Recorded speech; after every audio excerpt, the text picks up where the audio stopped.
और रेडियस में क्या रिलेशन होता है वो करेंगे। तो सबसे पहले हम सिंपली ड्राइव करेंगे सिंपल यूनिट सेल के लिए, जो सिंपल क्यूबिक यूनिट सेल होता है, क्यूबिक यूनिट सेल। इसके लिए हम क्या करेंगे, रिलेशन ड्राइव करेंगे।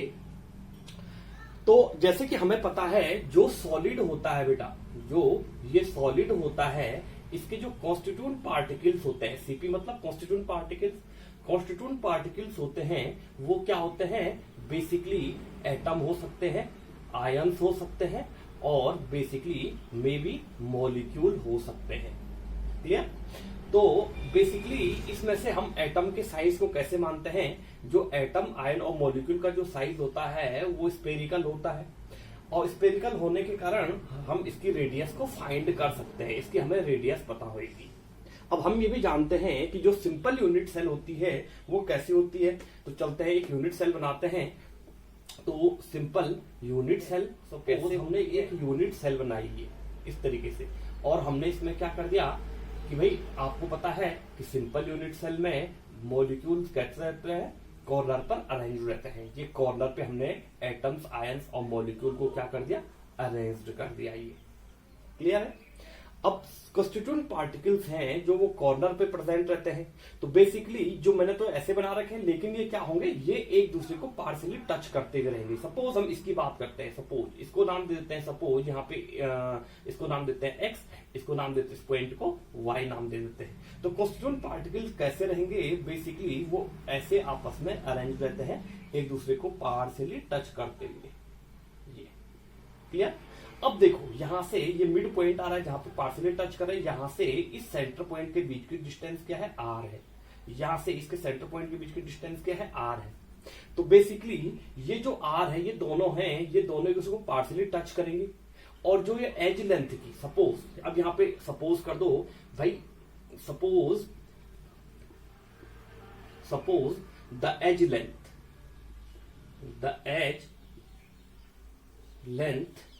of unit cell is a, clear? And radius of atom equals to r, clear? So अब ये दोनों एक दूसरे को क्या कर रहे हैं, पार्शियली टच कर रहे हैं। तो इनके बीच की जो डिस्टेंस है, दोनों एटम के सेंटर पॉइंट के बीच की जो डिस्टेंस है, सपोज इस डिस्टेंस को हम क्या बोल देते हैं, ए। तो ए इक्वल्स टू क्या रहा है, ए इक्वल्स टू 2r आ रहा है। क्लियर? अब ए इक्वल्स टू 2r आ रहा है तो हमें r फाइंड करना है। तो r इक्वल्स टू क्या हो जाएगा, a/2, ये हो जाएगा आपके पास में। तो बेसिकली ये क्या है, सिंपल यूनिट सेल के लिए रिलेशन है, किसका, रेडियस और एज लेंथ का, where r is radius and a is edge length of unit cell और r is radius of atoms. Clear? This is the relation for simple cubic cell. Okay, अब हम discuss करते हैं। Basically आपको screenshot ले तो आप स्क्रीनशॉट ले सकते हैं इसका। अब हमें जो इसके लिए जो रिलेशन ड्राइव करना है वो फेस सेंटर्ड के लिए ड्राइव करते हैं। तो हमने अभी तक सिंपल क्यूबिक के लिए किया, अब face centre simple cubic unit cell के लिए हम इसको रिलेशन को ड्राइव करते हैं। तो यहाँ पे हेडिंग लगाएंगे हम, face centre cubic unit cell, इसके लिए। अब face centre cubic unit cell में हम ड्रॉ तभी कर पाएंगे बेटा जब हमें ये पता हो कि बेटा इसमें जो एटम्स, आयंस और मॉलिक्यूल्स रहते हैं वो कैसे रह जाते हैं। तो चलो एक ड्रॉ कर दो, एक यूनिट सेल को ड्रॉ कर देते हैं। बेसिकली चलो ये फेस सेंटर की हमने एक यूनिट सेल बनाई। क्लियर? ये इस तरीके से बनाई हमने, ये हो गया आपके पास में। अब आपको पता है कि फेस सेंटर में जो एटम, आयंस और मॉलिक्यूल जो अरेंज रहते हैं वो क्या रहते हैं, विद द कॉर्नर। कॉर्नर पे तो प्रेजेंट रहेंगे ही रहेंगे, ये कॉर्नर पे प्रेजेंट है एटम। क्लियर? विद द कॉर्नर क्या होता है, atoms are present in every face. मैंने ये क्या कर दिया, क्रॉस से दिखा दिया इसको। एवरी फेस पे एटम्स क्या होंगे, प्रेजेंट होंगे। ये हमें पता है, हमने प्रीवियस वीडियो में देखा था। अब जो ये 4 फेसेस हो गए, जो आगे का फेस होगा उसको ऐसे दिखा दिया, जो पीछे वाला फेस है उसको हमने ऐसे दिखा दिया। क्लियर? ये क्या है, 6 फेसेस होंगे और 6 फेसेस पे क्या होंगे, 6 एटम प्रेजेंट होंगे ईच फेस के सेंटर पे। क्लियर? अब हमें फेस सेंटर में निकालना है। सपोज ये मान के चलो कि जो यूनिट सेल के बीच की एज लेंथ है वो ए है। क्लियर? तो यूनिट सेल की एज लेंथ क्या बोली हमने, ए है। और सिंपल क्यूबिक यूनिट सेल में हमें पता है कि बेटा क्या होता है, a equals to b equals to c and alpha equals to beta equals to gamma equals to 90 degree होता है। क्लियर? ये आपके पास में क्या आ गया, 90 डिग्री आ गया। अब ये हमें सेल पैरामीटर से पता चलता है। हमने लास्ट टाइम पे सेल पैरामीटर्स के बारे में पढ़ा था, तो हमें ये पता चल गया कि सिंपल क्यूबिक सेल में जो लेंथ होगी, हाइट होगी और ब्रेड्थ होगी वो सब क्या होगी, इक्वल होगी। और उनके बीच के जो एंगल होंगे अल्फा बीटा गामा वो क्या होंगे, सबके इक्वल होंगे। क्लियर है? तो बेसिकली चलो ड्राइव करते हैं। तो बेटा इसमें होता क्या है, फेस सेंटर के लिए, फेस सेंटर में देखो हम ये वाला फेस उठाते हैं जिसको मैं कवर कर रहा हूं, ये वाला सेंटर उठाते हैं। तो इस वाले सेंटर को कैसे ड्रॉ कर सकते हैं हम, ये वाले सेंटर ऐसे ड्रॉ होगा, ये ऐसे ड्रॉ होगा। ये वाला ऊपर वाला सेंटर उठाया मैंने, सपोज 1 2 3 एंड 4 ये मार्क कर दिया मैंने। तो इसमें एटम्स आयंस कैसे अरेंज हैं, बेसिकली आप ऐसे ड्रॉ कर सकते हैं इसको। ये हो गया, ये हो गया, ये हो गया और ये होगा, सॉरी ये इसको पार्शियली टच करेगा, ये ऐसे वाला हो गया। और हमें पता है एक सेंटर में भी प्रेजेंट है, तो जो सेंटर में एटम प्रेजेंट है वो ऐसे करके इसको क्या करेगा, टच करेगा। क्लियर? अब देखो सपोज ये हमारे पास क्या हो गया, ये 1 2 3 4 हो गया। तो हम इनके सेंटर को मिलाते हुए चलते हैं। देखो इसका सेंटर ये हो गया, इसका सेंटर ये हो गया, इसका सेंटर ये हो गया। अब थोड़ा गोले आगे पीछे बन गए वो अलग चीज है। अब इमेजिन करो कि ये स्पेरिकल है आपस में, तो हमने इनको अटैच किया। अब ये एंगल बन गया, देखो 1 2 3 बना, हमारे 1 2 4 हमारे पास एंगल बना। तो इस एंगल को अगर हम ड्रॉ करेंगे तो ये एंगल कैसे बनेगा, ये बनेगा, ये राइट एंगल बनेगा। क्लियर? जिसको हम नाम दे देते हैं ए बी एंड सी। ये हमारे पास 90 वाला एंगल बना। अब 90 क्यों बोला, क्योंकि हमें पता है फेस सेंटर सिंपल क्यूबिक में अल्फा बीटा जो गामा होंगे वो कितने के बनते हैं, 90 डिग्री के बनते हैं। तो इसलिए इसमें कोई बड़े इशू नहीं है, आप 90 डिग्री उठा के ले चलो। अब देखो बेटा ये 3 और 4 वाला है, सपोज हम इसको क्या मान लेते हैं, सपोज ये ए है, ये बी है, ये सी है। तो बेटा इसमें जो एंगल है, ये वाला एंगल है, इसकी डिस्टेंस कितनी होगी, देखो यहां से इसकी रेडियस यहां तक आर हो गई, इसकी 2r हो गई और इसकी क्या हो गई, आर हो गई। तो बेटा हमारे पास जो AC होगा, इसकी ये AC है, तो एटम कैसे अरेंज है आपस में, ऐसे अरेंज है, ऐसे अरेंज है और एक इसके सेंटर में अरेंज है ऐसे। क्लियर? तो इसकी जो रेडियस है वो r है, इसकी भी रेडियस r है, लेकिन इसकी क्या होगी, इसकी तो पूरी डायमीटर आ रही है, इसलिए हम इसको क्या बोल रहे हैं, ये 2r होगी। क्लियर है? इसकी जो एटम इस तरीके से अरेंज रहेंगे। अब बेसिकली जो A और C की जो लेंथ आ रही है, तो हम यहाँ पे लिख सकते हैं AC इक्वल्स टू हमारे पास कितना हो रहा है, 4r, या आप ऐसे भी लिख सकते हैं r plus 2r plus r। r इसकी हो गई, r इसकी हो गई और 2r सेंटर वाले की हो गई। तो AC इक्वल्स टू 4r। अब पाइथागोरस थ्योरम लगाओ और पाइथागोरस थ्योरम से हम ये फाइंड कर सकते हैं, by the theorem of Pythagoras हम ये फाइंड कर सकते हैं कि भाई एज लेंथ और उसमें रिलेशन क्या रहा है। तो हमें पता है by the Pythagoras theorem AC square is equal to क्या होता है, AB स्क्वायर होता है प्लस BC स्क्वायर होता है।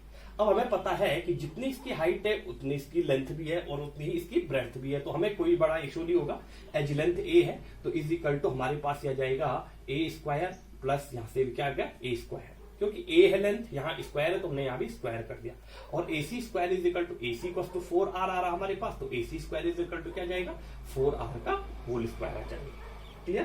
तो ये हमारे पास ऐसे हो जाएगा, यहाँ पे ये हो जाएगा हमारे पास 16r square equal to 2a square. Clear?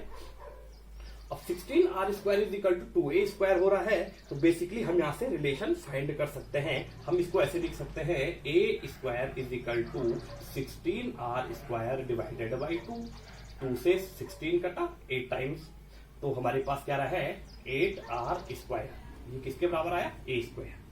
अब a square is equal to 8r square आया, तो हम a इक्वल टू क्या बोल सकते हैं, हम इसको ऐसे लिखेंगे √8r स्क्वायर, ऐसे लिखेंगे। अब देखो यहाँ पे a का स्क्वायर, इसका रूट कैसे होगा, r का स्क्वायर, r का जो स्क्वायर है वो बाहर आ जाएगा, r तो ऐसे हो जाएगा।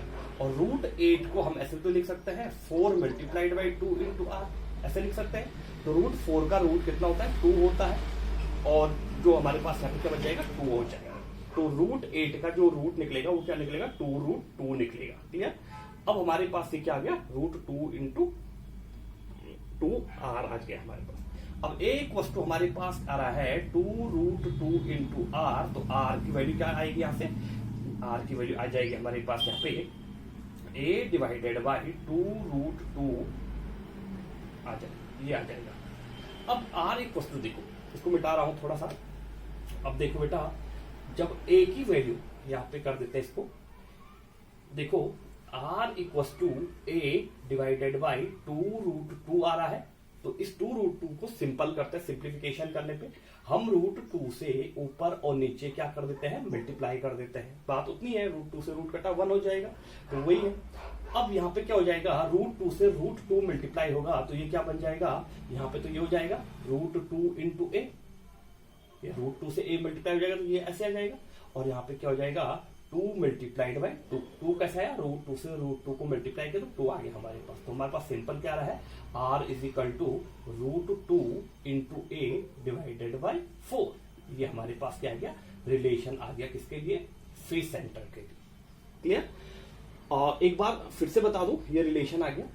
इसमें मैं एक चीज और बता सकता हूं कि जो आपको शुरू में कंफ्यूजन हो रहा होगा कि ये 4r कैसे आया, तो उसके लिए मैं एक बार फिर से इसको स्क्रीनशॉट ले लो, एक बार इसको मैं फिर से रिप्रेजेंट कर देता हूं।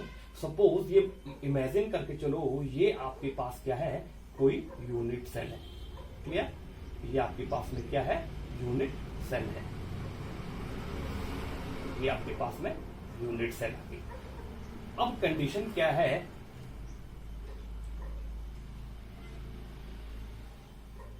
कंडीशन क्या है कि हमारे पास जो यूनिट सेल पे, सिंपल क्यूबिक यूनिट सेल पे जो हमारे पास क्या होता है कि एटम्स आयंस और मॉलिक्यूल अरेंज रहते हैं, वो क्या रहते हैं, विद फेसेस। ये हमारे पास फेस के साथ कॉर्नर पे प्रेजेंट रहते हैं, तो पहले कॉर्नर वाले ड्रॉ कर देते हैं। फिर क्या होगा हमारे पास, ईच फेस कंटेन 1 एटम। हमें पता है फेस कंटेन करता है, ये एक फ्रंट वाला हो गया और ये एक बैक वाला हो गया। क्लियर। अब देखो बेटा, हम इस फेस की बात कर रहे हैं, ये वाला फेस, इसको हमने मान लिया ए, इसको मान लो बी, इसको मान लो सी, इसको मान लो डी। ये वाला फेस उठा के यहाँ पे लिखो। तो ये वाले फेस को हम कैसे रिप्रेजेंट कर सकते हैं, इस वाले फेस को हमने ऐसे रिप्रेजेंट कर दिया, ये ऐसे कर दिया इसको रिप्रेजेंट। क्लियर, हमने सीधे ऐसे रख दिया इसको। अब इमेजिन करो एक सेंटर में एटम प्रेजेंट है, तो बेसिकली एक एटम तो इसका ऐसे था और दूसरा एटम इसका ऐसे था। क्लियर, दूसरा एटम इसका कैसे था, ऐसे था। अब ये सेंटर वाला एटम भी तो स्फेरिकल होगा, तो ये एटम क्या होगा, इसका ऐसे में होगा, अटैच्ड होगा। क्लियर। अब कंडीशन क्या हो गई, ये फेस वाला है, किस वाले फेस का, ये जो मैंने ड्रॉ कर रहा हूं, इस फेस की बात हो रही है। क्लियर। तो इस फेस की जो देखो, इसकी जो रेडियस है वो कितनी है, r है, इसकी भी जो रेडियस है वो कितनी है, r है, लेकिन इसकी जो पूरी डायमीटर है, ये डायमीटर क्या जाएगी, 2r आ जाएगी। तो हमने इसको नाम दिया था a, b, c और d, ऐसे नाम दिया था हमने इसको। तो देखो जो a और c की वैल्यू आ रही है, टोटल कितनी आ रही है, ac इक्वल टू ये 4r आ रही है।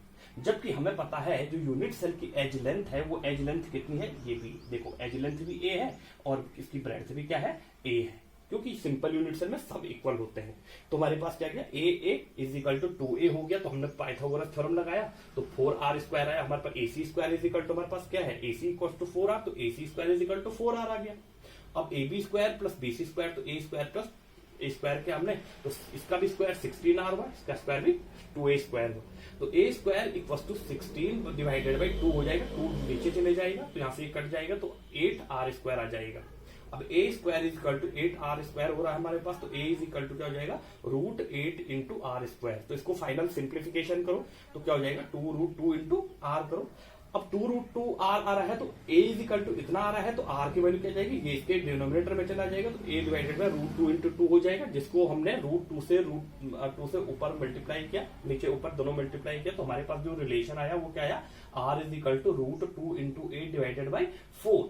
अगर आपको समझ में नहीं आया है तो आप इस वीडियो को बार बार रिवाइंड करके देख सकते हैं कि आपको कैसे समझना है। क्लियर? इसका स्क्रीनशॉट ले लो, स्क्रीनशॉट ले लो इसका जल्दी से। क्लियर? ओके, अब हम रिलेशन जो ड्राइव, ये तो फेस सेंटर्ड के लिए था, तो अब हमारे पास क्या है, हम बॉडी सेंटर के लिए क्या करेंगे, रिलेशन को ड्राइव करेंगे। तो आइए देखते हैं बॉडी सेंटर में कैसे होगा। तो हेडिंग लगाएंगे relation between edge length and radius of unit cell. तो कौन सी यूनिट सेल के लिए कर रहे हैं हम, बॉडी सेंटर सेल के लिए कर रहे हैं, बॉडी सेंटर सेल।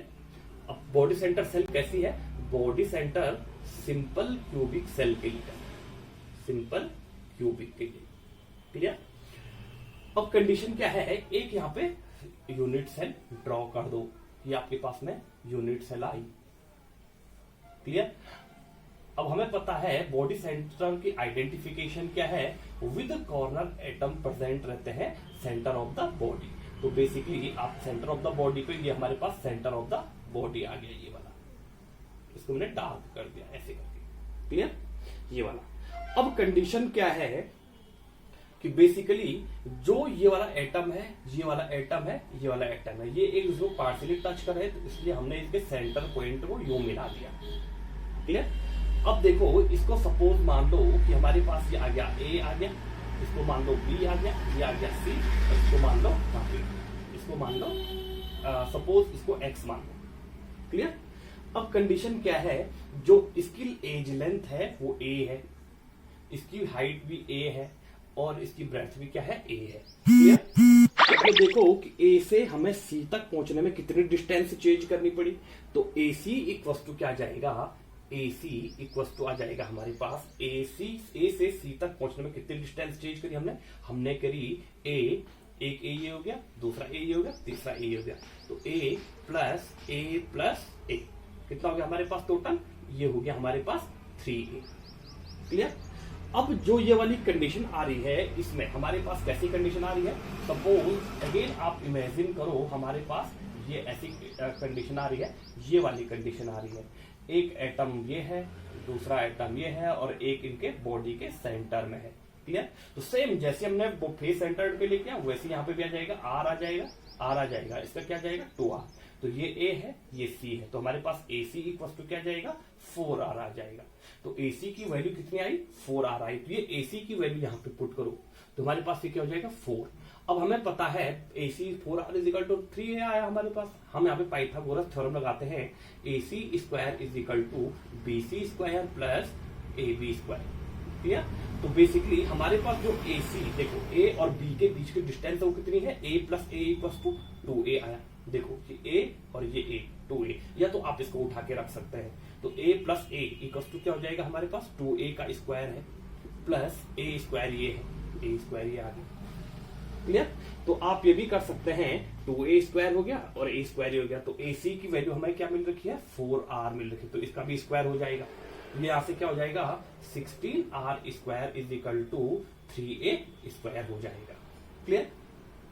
अब देखो बेटा 16r square is equal to 3a है, तो a square is equal to क्या हो जाएगा, ये हो जाएगा आपका 16r स्क्वायर डिवाइडेड बाय 3, ये हो जाएगा। अब बेसिकली अगर हमारे पास a square is equal to इतना है, तो a की वैल्यू क्या करो, तो रूट आ जाएगा 16 into r square divided by 3, पूरा रूट में आ गया, ये पूरा रूट में आ गया। अब 16 की रूट कितना आता है 4 आता है, तो हमने इसको ऐसे सिंपल करके लिख सकते हैं हम, 4 आ गया इंटू आर आ गया, आर स्क्वायर का रूट आर आ जाएगा, लेकिन यहाँ ये क्या हो जाएगा रूट 3 ही रहेगा, क्योंकि रूट 3 की वैल्यू 1.17 होती है, तो उसको उसमें नहीं लिखते हैं, ऐसे ही लिख देते हैं इसको। तो a इज इक्वल टू इतना हो रहा हमारे पास। अगर हमें यहाँ से r निकालना है, तो हम यहाँ से r इज इक्वल टू भी निकाल सकते हैं, हम निकाल सकते हैं root 3 into a divided by 4, और यही हमारे पास क्या होगा रिलेशन होगा, किसमें, एज लेंथ और रेडियस में। तो बेसिकली देखो r is equal to root 3 into a. अब थोड़ा सा यहाँ पे कंफ्यूजन हो रहा होगा, मैंने A C is equal to A plus A क्यों लिखा, क्योंकि आप खुद ही देख लो जो a से लेकर के c तक की डिस्टेंस है वो कितनी डिस्टेंस चेंज करनी पड़ेगी भाई, a से पहले a से x जाना पड़ेगा, फिर x से b जाना पड़ेगा, फिर b से c जाना पड़ेगा, तो a से x के बीच की डिस्टेंस कितनी है a है, फिर x से b की डिस्टेंस कितनी है a है, और फिर बी से सी की डिस्टेंस कितनी है, ए है। तो मैथमेटिक्स भी यही कहता है कि टोटल कितनी डिस्टेंस हुई, ए प्लस ए। अब चाहे तो सीधे यहाँ की डिस्टेंस ये ले सकते हैं, ये वाली जो डिस्टेंस है। अब देखो इसको मत लो सपोज, क्योंकि यहाँ सेंटर में भी यहाँ भी एटम है, तो इसके बीच की डिस्टेंस भी कितनी होगी, एज लेंथ इसकी भी ए है। तो बेसिकली 2a इसकी होगी, एक ए ये होगी। तो क्योंकि यहाँ पे 2 एटम है तो बेसिकली इसकी लेंथ भी 2a होगी। तो आप चाहे तो इसको भी ले सकते हैं, इतना कंफ्यूजन होने की जरूरत नहीं, सीधे यहाँ से उठाओ, a हो गया, 2a हो गया और 3a हो गया। तो ये हमारे पास 3a इज इक्वल टू क्या हो जाएगा, सिंपल हमने यहाँ से 3a कर दिया और बेसिकली 4 हो गया हमारे पास। तो 3a स्क्वायर हो जाएगा हमारे पास। तो basically 4r is equal to कितना रहा हमारे पास, 3a आ रहा है। तो मैंने इस 3a को ऐसे नहीं लिखो, आप ऐसे लिखो a प्लस a। तो हमारे पास कितना हो रहा है, ये bc square is equal to, हमारे पास इन दोनों को हमने कंबाइंड कर दिया, क्योंकि देखो एक यहाँ से यहाँ लिया हमने, फिर दूसरा यहाँ से यहाँ लिया। तो बेसिकली ये हो जाएगा आपके पास में 2a square plus a square. तो हमारे पास ये क्या हो जाएगा, 3a स्क्वायर हो जाएगा। फिर हमने सिंप्लीफिकेशन किया इसका, तो हमारे पास ये आंसर आया। अब देखने वाली बात ये है कि इसका स्क्रीनशॉट ले लो पहले। अब देखने वाली बात यह है कि भाई हमने जो बॉडी सेंटर तीनों के लिए, 3 यूनिट सेल के लिए हमने एज लेंथ के लिए रिलेशन ड्राइव किया है। तो हमारे पास क्या आया, हमारे पास आया सिंपल यूनिट सेल जो आई, सिंपल यूनिट क्यूबिक सेल के लिए जो हमारे पास आया वो क्या आया हमारे पास, सिंपल। हमारे पास r इज इक्वल टू क्या आया, 2 इंटू a। ये हमारे पास क्या आया, सिंपल, सॉरी उल्टा लिख दिया मैंने, r is equal to a/2। ये हमारे पास क्या आ गया, ये उसकी रिलेशन आ गया। जो फेस सेंटर्ड के लिए आया हमारे पास, जो फेस सेंटर्ड के लिए आया, फेस के लिए क्या आया हमारे पास, हमारे लिए फेस सेंटर्ड के लिए जो आया, ये आया आपके पास में रिलेशन आया r is equal to √2 into a divided by 4। ये हमारे लिए आया किसके लिए, फेस सेंटर्ड के लिए। और जो हमारे पास बॉडी सेंटर के लिए आया, बॉडी सेंटर के लिए जो रिलेशन आया वो कितना आया, r इज इक्वल टू, अभी हमने कैलकुलेट किया है, √3 इंटू a डिवाइडेड बाई 4।